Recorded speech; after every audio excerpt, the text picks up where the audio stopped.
Benvenuti, oggi siamo al primo incontro di una serie di appuntamenti presso la Civica che si chiamano Incontri di Confine e oggi siamo qui con Felix Blanco e che ci parlerà un po' della situazione in Spagna e della differenza che c'è tra monarchia e repubblica.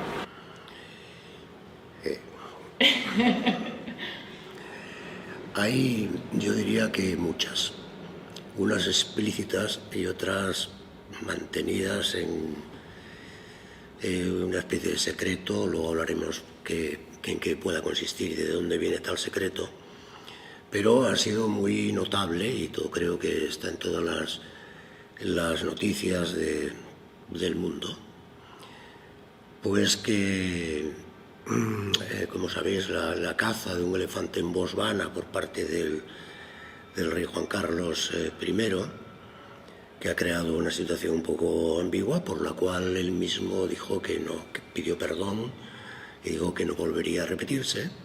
No sabemos si sí o si no, porque depende de los medios técnicos de la prensa, como sabéis, y de otras cosas, ¿no?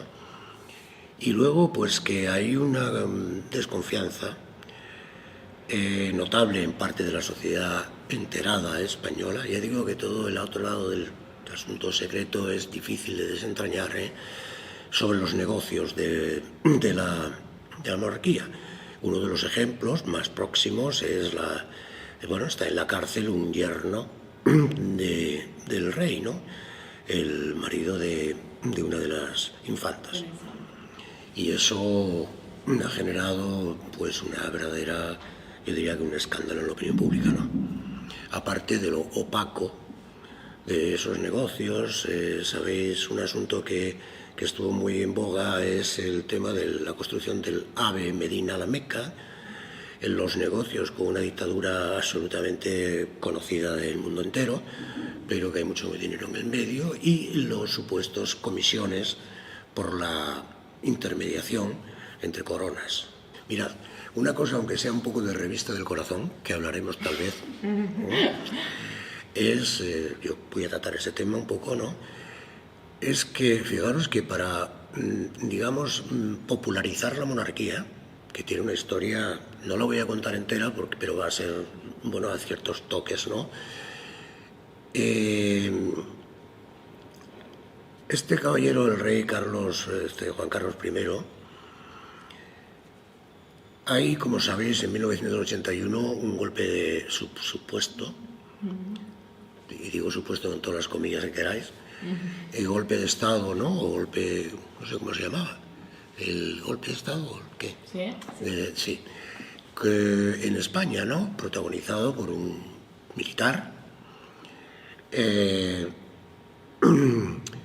para intentar nombrar una especie de junta militar transitoria, y esa palabra la voy a dejar así como medio pronunciada, ¿no? Era como si hubiera sido para liquidar el sistema, ¿no? Y liquidar a Juan Carlos, que era el rey de España. El rey Juan Carlos I, yo estaba viendo la tele a la 1:00 de la madrugada, cuando se le iba a decir que, bueno, que había que parar el tema ese, ¿no? Y yo creo que, en interpretación, yo tengo una. Así como Cercas, un escritor próximo al grupo Prisa, y que publicó un libro que se llama Anatomía de un instante, en el que defendía claramente, como con una distancia muy del grupo Prisa, el grupo de El País, que también tendremos que ver un momento, que mantenía una especie de distancia, pero decía que el rey había parado el golpe de Estado. Yo digo que al contrario, y lo digo sin acusación, me pueden acusar de lo que haga falta, quien sea y quien escuche, pero digo que al contrario, ha servido para potenciar la monarquía de Juan Carlos I. Es curioso la paradoja, ¿no? Porque con esa, parece ser que el rey se libera del peso franquista. Luego veremos cómo trató a Adolfo Suárez, etcétera, etcétera. Esa es una de las cuestiones. Y la otra es más sentimental, ya no digo sentimental en el saludo militar y todas esas cosas, sino en el sentido de que su hijo, que había tenido unas novias princesas y demás, Una de ellas, por ejemplo, Sartorius, que es hija de un aristócrata español, pero que resulta que su padre era miembro del Comité Central del Partido Comunista de España. Estas cosas que pasan. Y hombre, eso no podía ser del todo, ¿eh? Aunque la prensa rosa, o la prensa del corazón, estaban muy convencidos de que podría ser un matrimonio interesante. Entre aristócratas, sangre real no puede mezclarse con otra sangre, no queda bien.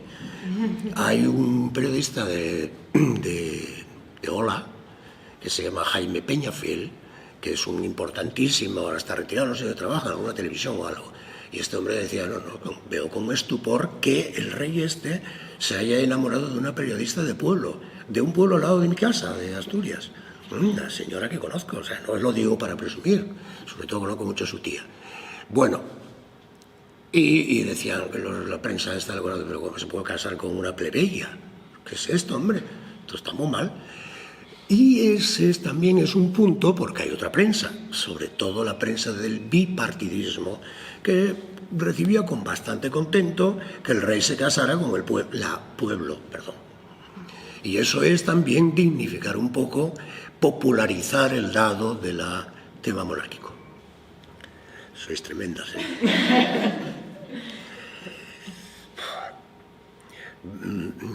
Verás, yo creo que se está en camino de prepararse.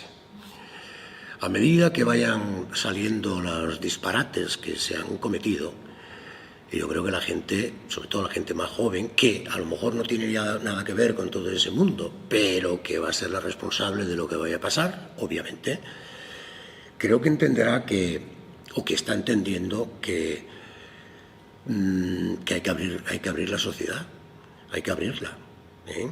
Si al príncipe, al actual rey, lo educan en Princeton, ¿qué se dice? Sí, bueno, va. Y su título, el título fundamental con el que sale de la universidad esta de elitista de los Estados Unidos, es nombrado muy buen compañero de curso. A ver, todo es lo que es lenguaje en el fondo, ¿no? Es cómo se tratan las cosas. No se dice que ha sacado matrícula en política internacional, ni se ha tenido una nota excelente porque ha estudiado profundamente el proceso del golpe de Estado en Chile, de Pinochet en su momento, etc. No, eso no se dice porque no interesa. Lo que interesa es que por eso le llaman a su padre el preparado. Y dices, pero vamos a ver, preparado, se dice en castellano, en español, ¿no? Pero el preparado es un populismo que se utiliza el rey, que era muy popular, muy campechano, fijaros las palabras, pues entonces queda como muy bien, dice, no, ya tenemos un príncipe, anda por ahí, va con todo el mundo, tomamos unos vinos en los bares, tal y cual, ¿no? No es verdad, no es verdad. Es el Palacio de Marivent, son los yates y son las excursiones, bueno, lo que ya sabéis de ciertas aristocracias. Y en España, como la monarquía es una cosa, no voy a hacer comparaciones ni nada con todo eso, pero no es lo mismo que los british, no es lo mismo, ni es lo mismo que a lo que más se parece es a los príncipes de Mónaco, que ya sabéis que las únicas monarquías que hay en Europa que no pueden heredar el título las mujeres son la de Mónaco y la de España. Y entonces estas cosas pues están ahí. Y yo creo que la gente está viendo un poco que hay que abrir otro tipo de cosas. Cuesta trabajo. ¿Qué es lo primero que te saca la oposición? Cualquier cambio, incluido el bipartidismo hasta ahora, si acaso luego lo haremos.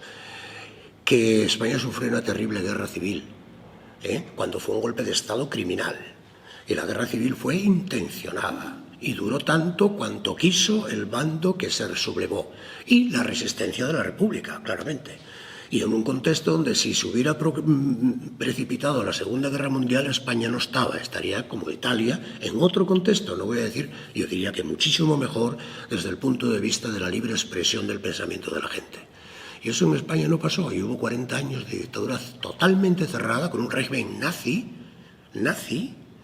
si ya veremos hasta los gestos, todo lo que sabéis, y luego con el apoyo total de la Iglesia integrista española, católica.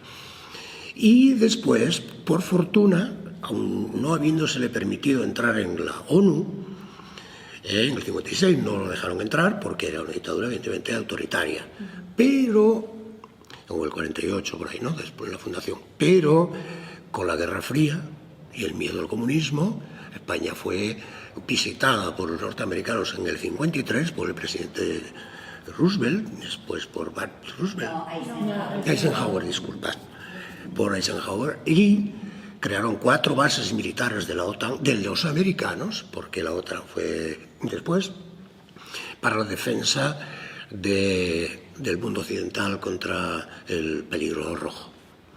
Con lo cual esto ha cambiado y va a tener que cambiar, porque es evidente que es un mundo complejo. Lo que pasa es que tiene muchas resistencias, porque ahora hay otros actores en el juego internacional, ¿no? Bueno, está China, está todo lo que sabéis. Yo creo que va a llevar tiempo o no. Yo apostaría porque fuera más breve. Pero son opiniones personales y claro, eso es complejo, ¿no? Tengo la sensación de que puede ser más breve de lo que tal, pero hay que ponerse a pensarlo globalmente. Fijaros una cosa que a mí que es curioso, ¿no? Al lado está, ya no digo Francia. Francia es una potencia dentro de la Unión Europea muy importante para definir la distribución de bienes y consumo en el contexto, sobre todo español, bueno, desde Napoleón, o sea que no es ninguna broma, en la cuestión del campo, en la cuestión de los supermercados, en una serie de cuestiones estratégicas y de consumo inmediato.